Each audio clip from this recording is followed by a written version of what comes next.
The big turning point came and I just left, and suddenly I discovered that there actually was this reality that I'd been reading about, and I thought it was fiction, but it's actually there.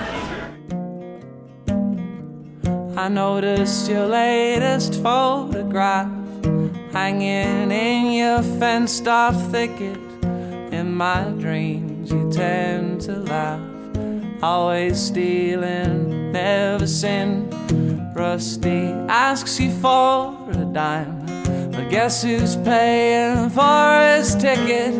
Sense of distance, sense of time, I lost them in the subway wind.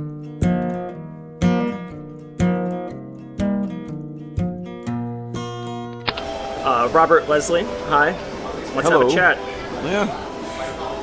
I wanted to interview you because I encountered you playing at the F-stop on 2nd Avenue, and you had these sheets of paper that you called manifestos. Oh yeah, the little scrolls, yeah. Yeah, so not only did I really like the music, it's like, all right, this guy's penning manifestos, reading interviews before and your blogs. I sense this intense desire to share freedom with people. Yeah, that's the idea. Mostly because it was such a bizarre sort of revelation for myself when I realized that you could actually just sort of go out and do it and no one would really care that much, and you could just sort of go. Yeah, this is what you said on your bio. Mm-hmm. Can you imagine the feeling deciding finally and irrevocably to not care, to throw it all away, to act only directly on what comes? Can you imagine then that there is no punishment, no hammer coming down? Yeah. So as you can see, I'm a little bit better with the keyboard than I am in person, but no. So it's that was always really bewildering to me because I'd always grown up with this idea. Like my parents had stamped it into me. You got to do this, you got to do that, and you'll be fine, but you have to make sure that you do all the right things, and then you'll be fine. And then I slowly started doing all the wrong things, just because I decided to just not give a shit anymore. And surprisingly enough, the wrong things turned out to be kind of right too, as long as you did them the right way. Does that make any sense? So Yeah. It was always this endless discussion about what the proper way to do things was, and it took a long way to break out of the idea that there wasn't just one way to do things. Like you could figure it out.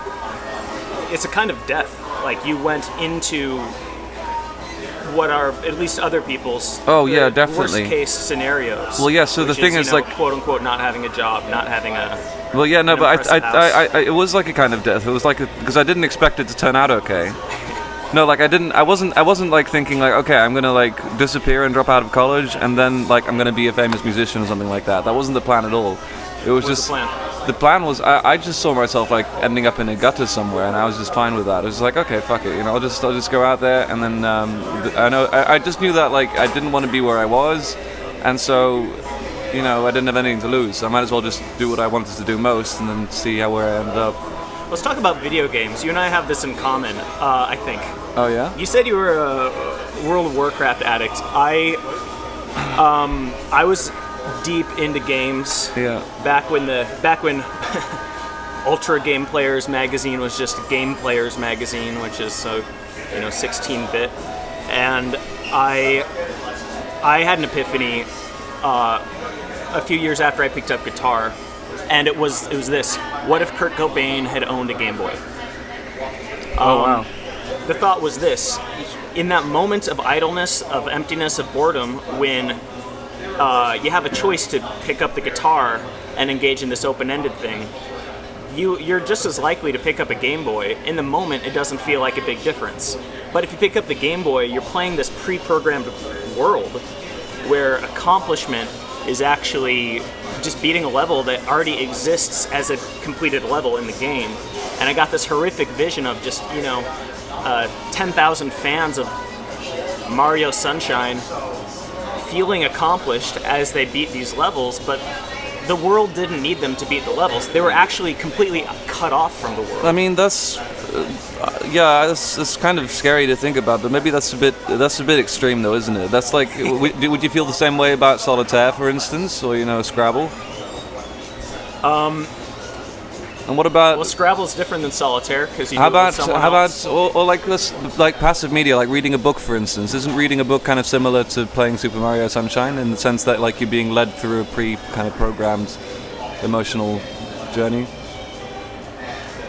Well, it was ultimately for me, it was a choice regarding my own vision for my life. Yeah. I was getting more into songwriting, and I felt gratitude for the fact that Kurt Cobain didn't apparently own a Game Boy, for the fact that the grain of sand of his boredom was given the time to coalesce into this body of songs, and I was starting to see that happen with myself. Yeah, I think books can be used in a similar way. There's a risk to books kind of cutting people off.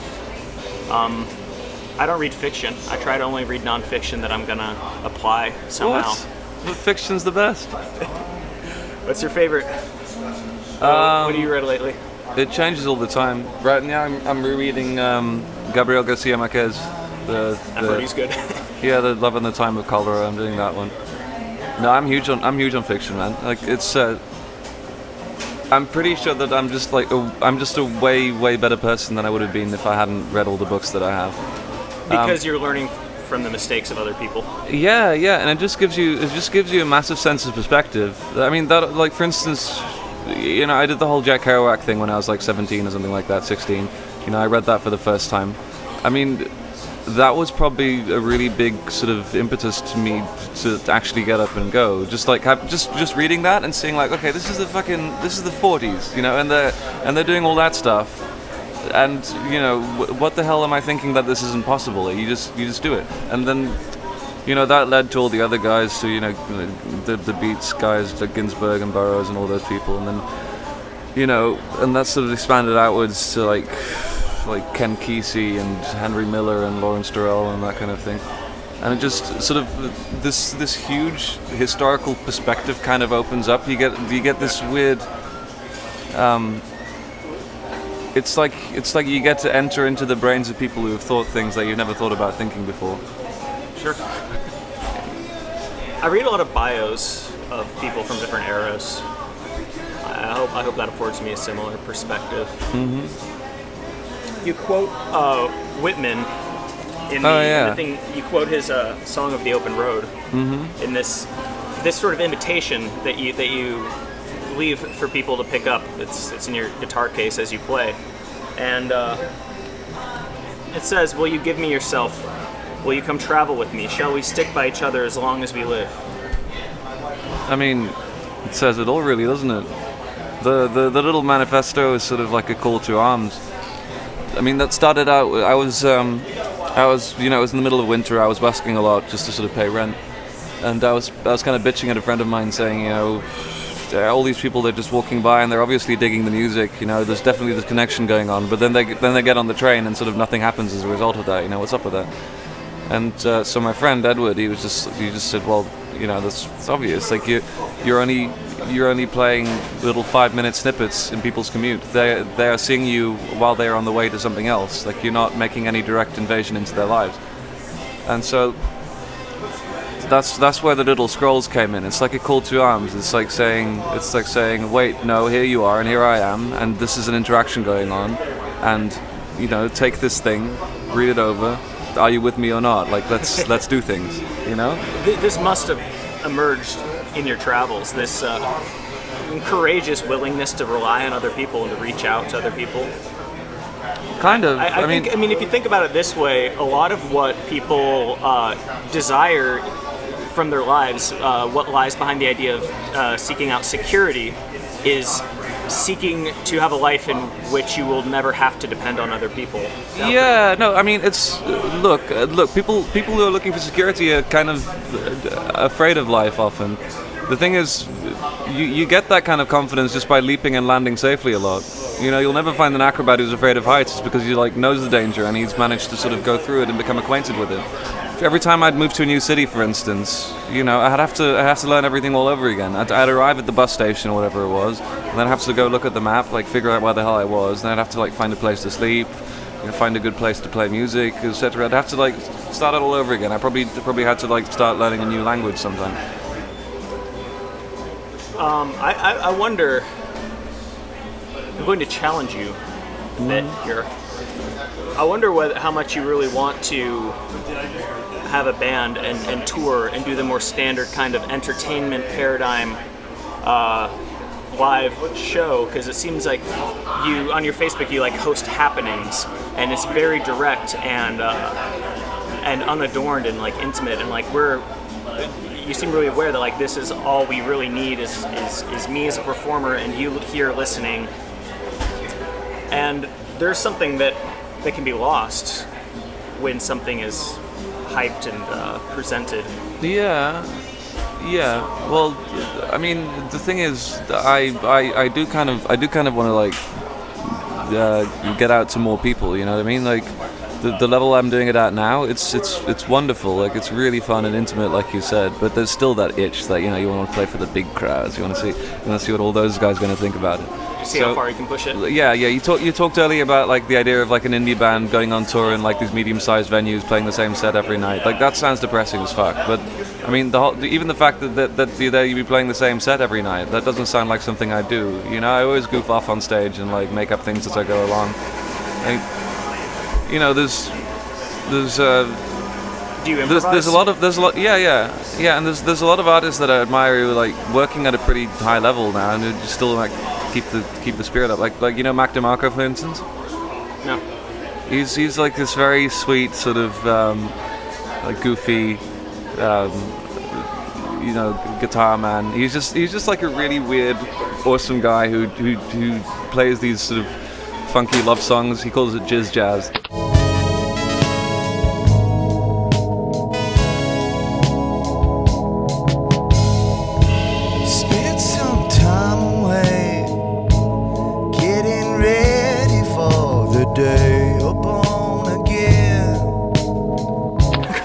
And then during his shows he goes completely crazy and he's like crowd surfing and sticking drumsticks up his ass and stuff like that. But he's just I like to look at that sort of thing. And you know the tallest man on earth?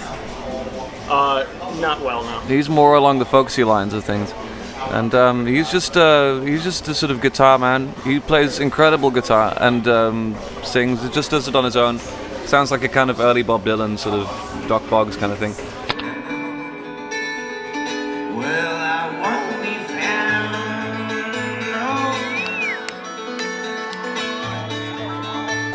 He manages to do it all on his own. Like he doesn't even have a backing band, and he manages to come across with just sheer charisma. Like he's just got these long legs that he sort of goes around on stage, and he's like intensely looking everyone in the eyes while he's playing. Like very, very sort of razor sharp vibes that he emanates. And you don't. Maybe he's completely burned out on it, but looking at him on stage, you don't get the sense that he's even a little bit bored. You feel like he's completely wrapped up in the moment. So I think it's what you make of it, the whole slog. Like it can be a slog or not. And so to get back to what we were talking about earlier about the small happenings and things like that, I think it's completely possible to keep that kind of spirit alive, like the intimate thing, even if you're getting bigger. Like I've always had this fantasy of having like a big tour, and then I feel like I'd have the most fun with like the backstage documenting of it. Yeah.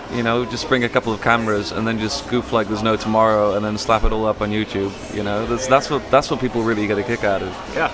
Not the same concert footage, but the stupid stuff. You've of course documented your life in Street Snakes, which you wrote in Morocco, which you've called a travel memoir, you've called a novel. Oh yeah. How fictionalized is that? There's some parts fictionalized. Mostly it's pretty much what happened. I haven't looked at that in ages, actually. Yeah. I don't think it was that good, but I had fun writing it. That's good. Yeah. I think like someday I'm gonna try rewriting something like that. Get it right. The tone was wrong. There was something just off. It was very fun writing that. I mean, it was such a fucking whirlwind time. It was 3 months after I'd left home, and I'd met all these wonderful people, and we were all convinced that we were gonna write bestsellers and change the world. And so we somehow wound up in this ridiculously decrepit hotel room down in the south of Morocco together. like no walls and like just bare light bulbs, and the walls were like a kind of like an off-green color, and like completely dark all the time, and like cockroaches and things. And we were just chain smoking cigarettes inside of these rooms, and scribbling out what we thought was going to be our masterpieces. It was very, very, very, yeah. I don't know. It's it was just such a relief, like being able to do all that and realizing that I wasn't completely stuck in what I assumed to be like the entire confines of life. It's just like everything seemed really small for a while. You'd read stuff on the internet. You'd every time you'd visit a new city, it would seem like you saw the same stores everywhere. And which motivated you to stick around in New York for a longer period of time? I don't know. I kind of got sucked in with the New York thing. It's weird how that happens. There's like there's that sneaky, tantalizing thing that New York has. It's just like dangling promises over your head. It's like, maybe if you wait around here a while, all kinds of crazy stuff is going to happen. You don't want to miss out on this good stuff happening over here. Yeah. No, but I mean, it was kind of planned. Like, I wanted to settle down somewhere for a while so I could sort of, build something up, because like after 2 years of just bumming around and playing on the streets, I was a little bit concerned that I'd be a street musician for the rest of my life, and I didn't want that either. I wanted to sort of slightly legitimize what I was doing, that people could see it, and that I have something to show, and like there'd be. You want to make a proper album? Yeah. The Mosaic. Well, that too. I mean, the shot of the Mosaic isn't even. It's not even like a very thought out masterpiece or anything like that. It's just like I recorded whatever songs I written that year, and then that was it. It's just home recorded, You never wait to count to 10. You never cop out, make amends. Although I love your snowy whiteness, now I'll wrap myself in red. And I'll paint my deadbeat face up like a saint and dance all night.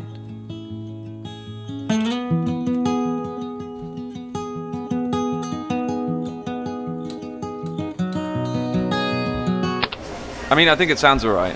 Like I like it, but it wasn't like this is the culmination of my time in New York City. It's more like, all right, these are the songs that I've worked on. Okay, let's go on to the next one. There's a slice of life quality to a lot of your songs. I have a highly specific question.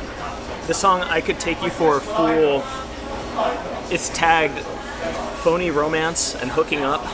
Did you ever play that? Wow, you read the hashtags. Well, you've done your homework. Does the girl know? Yes, or maybe never nowhere. I'm gonna give you your sweet mystery pill. I could take you for a fool, alright. I might not be a gentleman, I'm far too tight. I mean, that song was based on a number of girls at the same time, so I don't think I think I kept it vague enough. No. I mean, look, when I wrote that song, I was already sort of in a relationship with my girlfriend. That wasn't even a personal song. I can't remember how I wrote that one. How did that one come about again? I don't think it was about anyone specific. Just like that whole vibe of getting fucked up and then hooking up with any old person and telling them whatever they want to hear. Sure. Yeah. Oh, maybe it is about someone.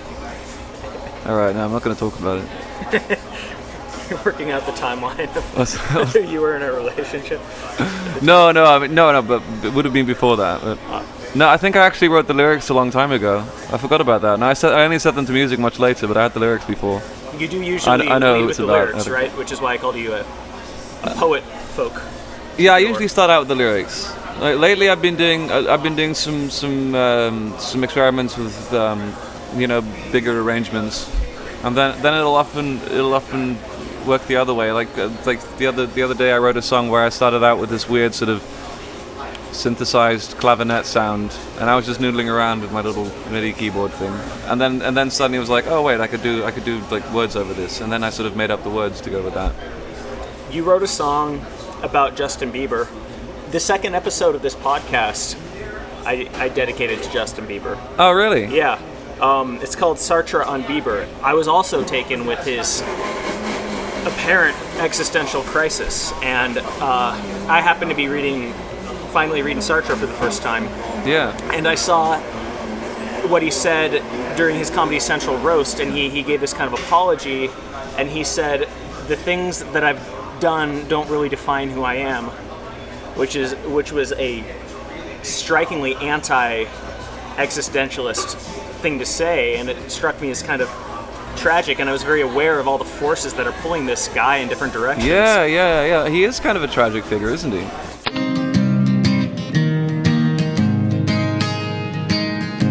So is this what you dreamed then? Is this what you had in mind? Did you buy your own ticket or were you just strapped to the ride? If I sent you a postcard, well, who would send back the reply? And if I tried to stand by you, well, would I be taken aside? Can you imagine, like, from the age of 14 or something, just being told that you were God, basically, having all these little girls screaming and waving their knickers at you and whatnot? Like, it would drive you cuckoo. Like, you would start to believe that you are some kind of demigod. He said in the Comedy Central thing, like, I didn't know what life I was getting into. Oh, wow. I wish you'd heard the fucking song, dude. We managed to get the song as far as Scooter Brown. Like, we got Scooter heard the song, and he was like, I'm not going to send this to him. Who's Scooter Brown? This is his manager. Oh, really? Wow. Yeah. No, because I had a friend who knew the manager's brother, and then we got it sort of like to the cusp of his Bieberness himself, and then like the wall came down, and that was it. Sure. That's the dream, man. Dustin's got to hear the song. I don't care much for his music, but that's not the point. I mean, he's like, with him, it's as much about the music as it is about the image and the way he dances and the way he looks, and also like he's really good with dealing with fans on the internet and that kind of stuff, which I could learn a lot from, to be honest, because I suck at Facebook. I mean, it's just he didn't really get to choose any of that, you know. He's like a product, and everyone else is kind of like making him look the way he's supposed to look. But what I also said at the top of the episode, and really the reason why I did it, and the reason why I would delve into any composer's way of wrestling with meaning and meaninglessness on this show, is that it's more universal. And I said, Bieber's condition is the human condition. Most people just have a hard time realizing or accepting the fact that their life has been scripted out for them, and that there's an obvious choice, an obvious next step to do. Well, and the sinister thing with Bieber is that even the way that he sort of rebels and sort of it's all very cultivates chaos. It's not that works within the whole thing too. Yeah, He's not yeah, actually yeah. escaping it. You know what? If I was Justin Bieber, I think my move would be to disappear off to Bangkok or something like that, and then develop like a very serious opium addiction and start writing apocalyptic poetry or something along those lines. Maybe minus the opium addiction. No, but he's got to break free in some non-destructive way. That's he's got to disappear somewhere very far away and say fuck you to everyone. It just comes down to that choice, and I think why a lot of people in this position do cultivate an opium addiction is because if you're addicted to opium, you can no longer do the dance moves. So then you have kind of an excuse to not get on stage. Yeah. Okay. Well, the opium addiction probably not a good idea. I mostly said that for like romance's sake, but you could probably do without that.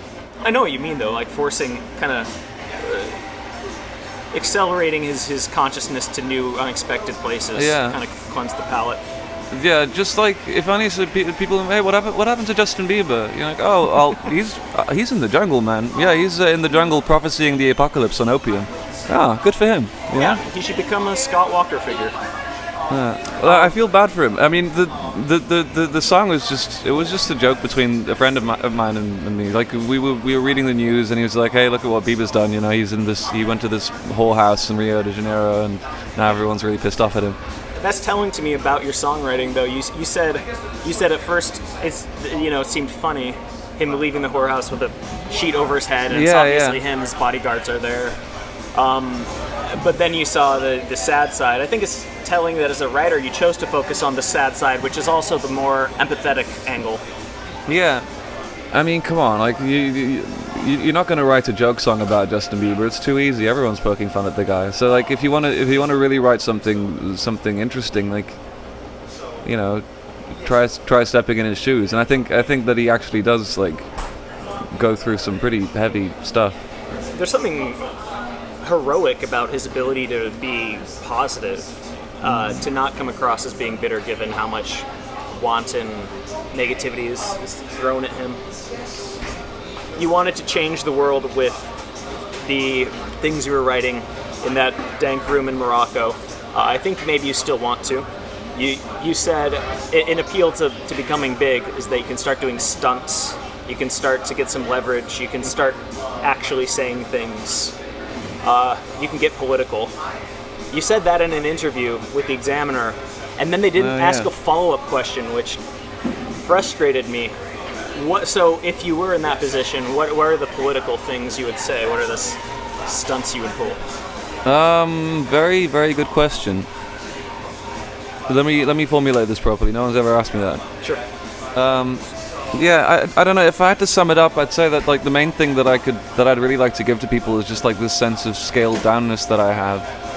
You can be so much happier with just like a small life than you would be with like a very big and complicated and involved life. You know, like I try to keep my possessions down to like whatever I can carry with me in a backpack. You know, and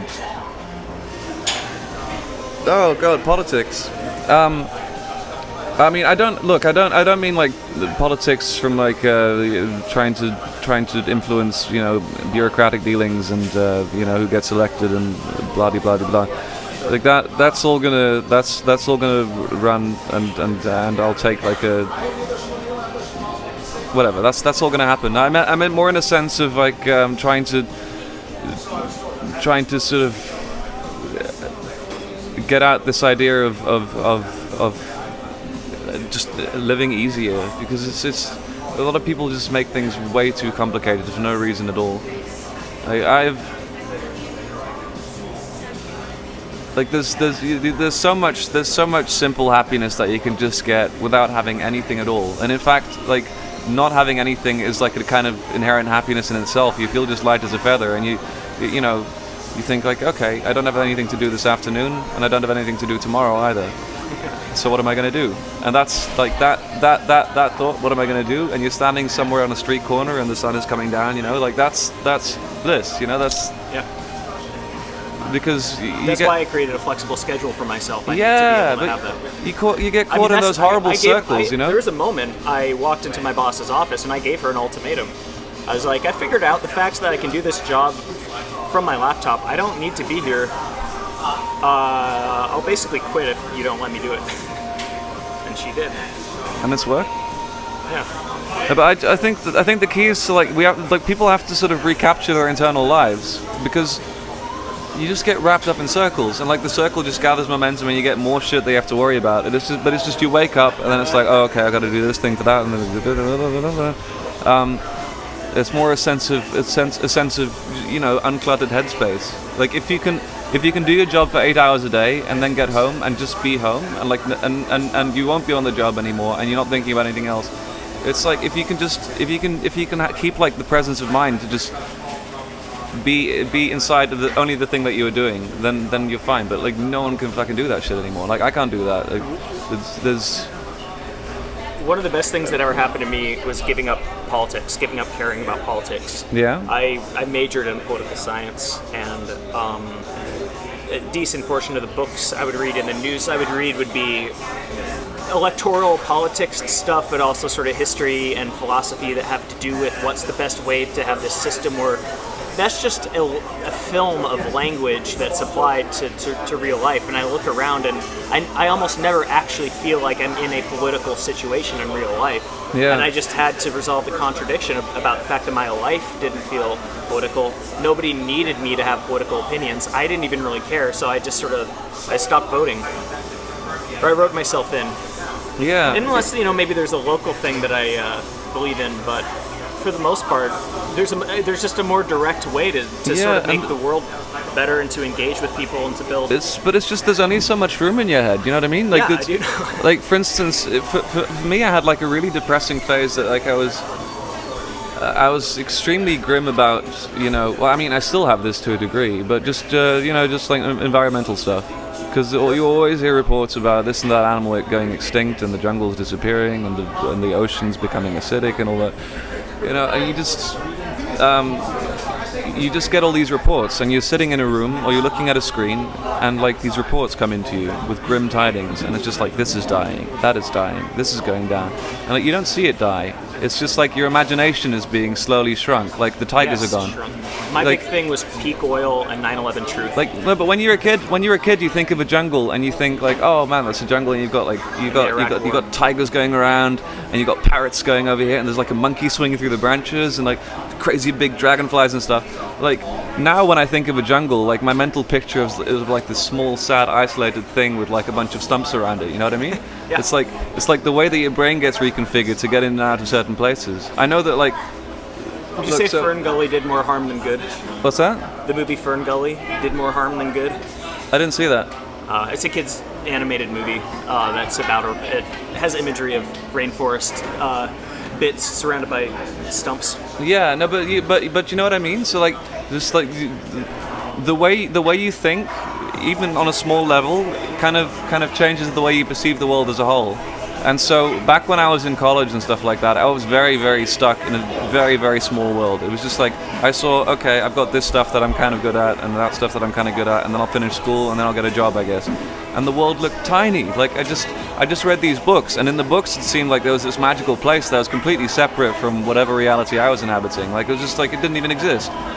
And then, like, the big turning point came, and I just left. And suddenly I discovered that there actually was this reality that I'd been reading about. And I thought it was fiction, but it's actually there. And you just have to, like, slip in and out of the right headspace. You don't even have to leave your house if you want to be in that headspace. You just gotta know that there is something out there. I bet that if I bought a plane ticket to, somewhere in the Amazon jungle, I'd probably be able to find the parrots and the trees and everything like that. They're still out there. Yeah. I think it's cool that you consecrated that moment in your life with the EP So Long. Oh yeah. Which you recorded in a day. Yeah, I recorded that in a day. I mean, I had the songs written beforehand, but Sure. But still I'm crying out for more. Finally finding my religion, wet enough I might go fishing, drying up on near the door. Call it casting out a line.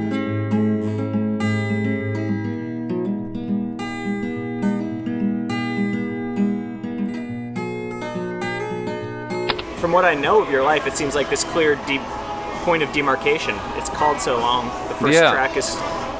Was there a moment of realizing that you were gonna give it up, or was it kind of this looming thought that you could no longer ignore? Yeah, pretty much. No, there was a looming. It loomed for about 3 months, and then I remember the day I made the decision. It was fucking ugly time, man. Like my girlfriend decided to.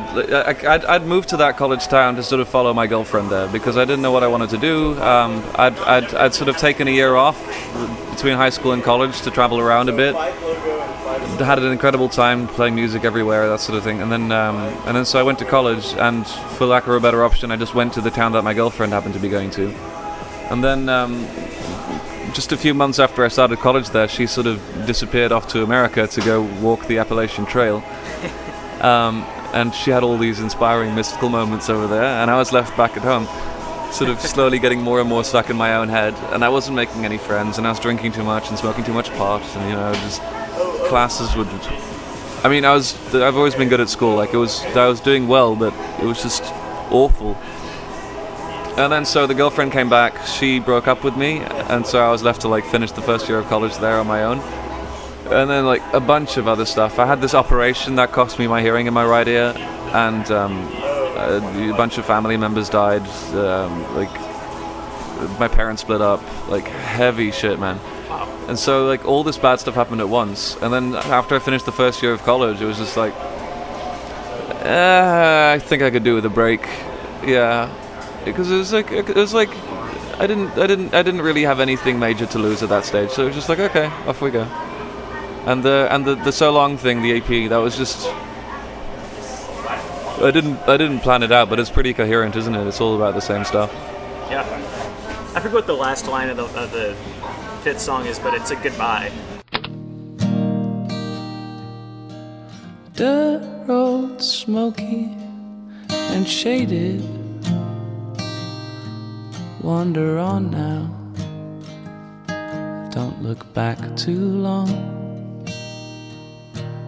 All these moments have faded, but I won't need them when at last I'm gone. How has performing in the context in which you most often perform affected your songwriting? Well, so yeah, that was a nice way of putting it. No, so I usually play in public, like busking. I play regular shows too, on stages and in clubs and whatnot. But probably like just from a time perspective, most of it's been outside or in the subway. I think it's affected. It's definitely affected the performances a lot. I mean, you get way more active in the way you try and draw people's attention in. Because if you're playing for a crowd of people who are just walking by you, you have to be able to sort of grab their attention with every single moment of what you're playing. Like you can't sort of like have a song build up for 5 minutes and then like deliver the final sort of orgasmic climax at the end. No, you got to have every moment be sort of instantly interesting. And you get sort of cheeky little stage tricks too. Like what? Oh, there's loads of really good ones. For instance, I mean, one of the easiest ones is if you see someone with kids, just play for the kids. Like just like go, hello, I'm playing a song, and then the kids pester the parents for $1 and then etc. There's also sneakier ones. For instance, if you see a guy and a girl together, obviously on a date, play for the girl. Like really woo the girl like crazy. And then hopefully the guy will notice that she's into it, and then more often than not they'll like come up and buy a CD for her, and it's like both is like to be a gentleman and to kind of assert their dominance over me. You know, it's pretty. That's kind of an advanced trick. Sure. And just being out in the world like that's got to make you pretty sensitive to basic. Yeah. Mammalian dynamics. Yeah. No, you get great people watching them. But the funny thing is, so. Before I came to New York, I thought I had like the most finely honed sort of sensing instrument for knowing when people were going to tip me or not. Because usually I could just spot it from a mile off. Like, okay, yeah, that guy's going to give me €1. That guy's obviously not. But when I came here, like all the rules went completely topsy-turvy. Like I can still kind of tell, but you get so many weird surprises. Like, you know, you'll have like a group of like really well-dressed, rich-looking, you know, people walk in, and they're all like, and one of them's got like a Beatles T-shirt, and they all look to be like in their 50s or so, and you think like, okay, this is easy, you know, I'm just gonna play a Bob Dylan song, and like, yeah, it's gonna be great.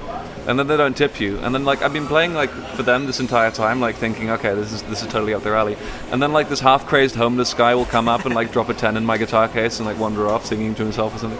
Wow. You know, it's like a lot more unexpected.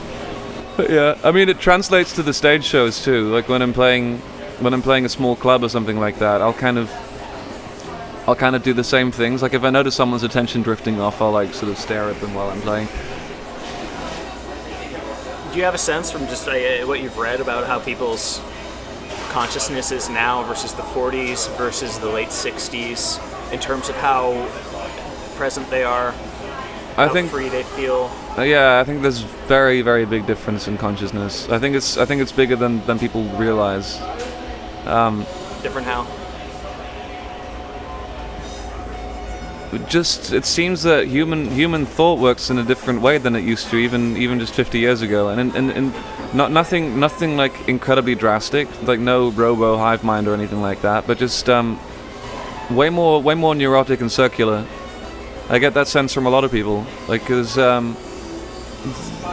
it's hard to find someone who will take a nap when they feel sleepy. Yes. You know what I mean? Yes, I do know. Like it's a kind of out of touchness with the kind of whatever it is that our organisms are actually trying to tell us to do.